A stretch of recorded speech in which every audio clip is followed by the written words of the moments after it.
बेटी अवनी चौधरी। मैं दुर्गा हूँ, मैं काली हूँ, मैं सीता हूँ, मैं द्रौपदी हूँ, मैं बेटी।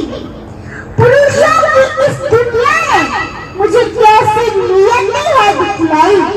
कभी जुए में हार गई तो कभी मुझे अग्नि परीक्षा है दिलवाई, तो कभी मुझे अग्नि परीक्षा है दिलवाई।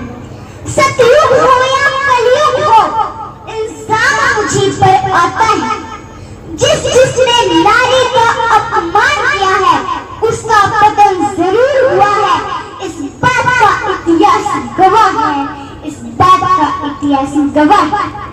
सबसे पहले तो मैं नमन करती हूँ बहन मनीषा को। यह बड़ी ही शर्मसार करने वाली बात है, बड़ी ही निंदनीय घटना है।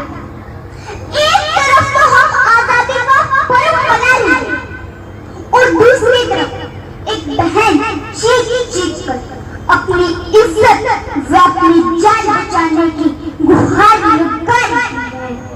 क्या वास्तव में हम आजाद हैं? क्या वास्तव में हम बेटियां सुरक्षित हैं? बिल्कुल भी नहीं। बहन मनीषा, हमें माफ करना। हमारे समाज के बीच बहुत से ऐसे दरिंदे हैं। ये वास्तव में बड़े ही शर्मसार करने वाली घटना है। आज हमारी देवियां सुरक्षित नहीं है।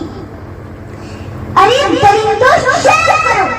इस जग को जीवन देने वाली माँ, बहन, बेटी, पत्नी आज सुरक्षित नहीं।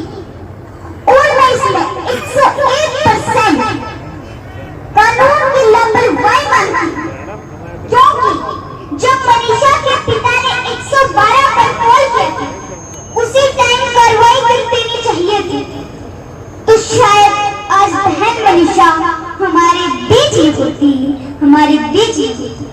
लेकिन ये सरकार मैरिज सर्टिफिकेट का इंतजार कर रही थी और उन्होंने जो उनके पिता के साथ जो व्यवहार किया वो तो इससे भी निंदनीय घटना थी, निंदनीय घटना थी।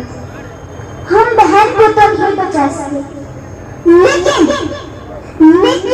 समाज का एक बच्चा, एक इंसान मनीषा के परिवार के साथ, ताकि आगे आने वाली बहन, बेटी सुरक्षित रहे।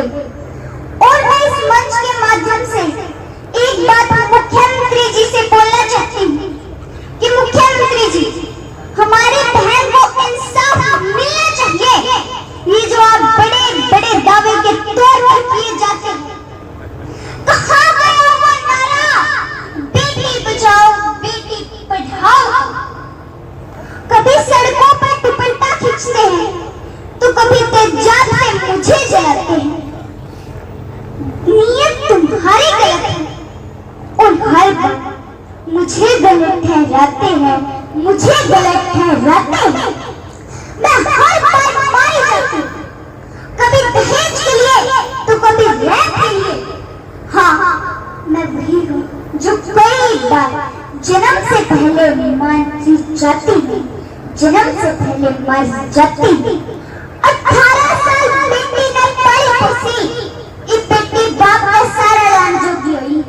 योग्य गुना था, योग्य गुना था। कुकर मारी थी उस माँ ने जाके पूछ लो, बिन बेटी का गरखा बनने आवा है। खुल के आवाज उठाओ। अगर आज इस बात पर गौर ना करें तो कल आपकी भी बाल बेटी खेतावर जोड़ में मरी खावेगी, खेतावर जोड़ में मरी खावेगी। आखिर कब तक यूं ही अपनी इज्जत लुटाएगी बेटियां? आखिर कब तक रावण के सामने गिड़गिड़ाएगी बेटियां? जब ये चूड़ियों वाले हाथ जब मजबूत हो गए तो रावण की लंका खुद ही जलाएगी।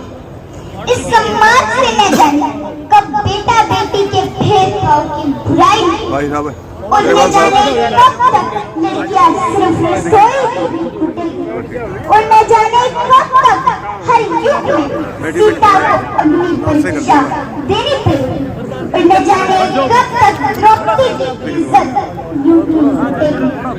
अगर बेटियां होगी बना लो जुगाड़। तो ये संसार नहीं होगा। तू बैठा मैं ना रखा नहीं बहन बेटी पत्नी का किरदार नहीं होगा। राम राम प्रधान जी, राम राम सारे राम।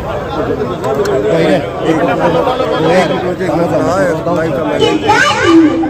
सड़कों पर खड़े होकर लड़कियों को भूलने वालों, एक दिन तुम्हारे बेटी सारा होता है आएगी, एक नन्ही सी परी आएगी। वास्तव में मेरा देश धरती तब करेगा जब किसी भी बहन बेटी का बलात्कार करेगी। कहाँ और किससे खुद को बचाएगी?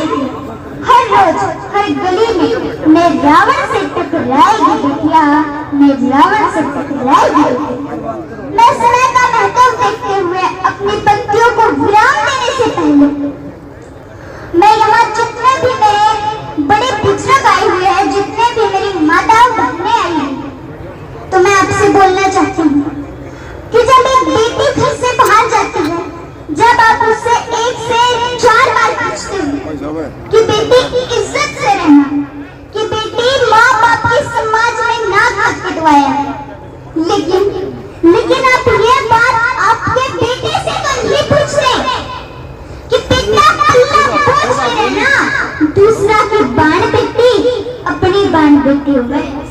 अगर आप 10 मिनट सुबह 10 मिनट शाम अपने बेटे को ये बात बताओ तो आपको समाज में बहुत ही जल्द बदलाव देखने को मिलेगा, बदलाव देखने को मिलेगा।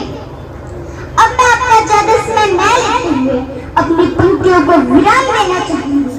धन्यवाद। जय हिंद, जय भारत।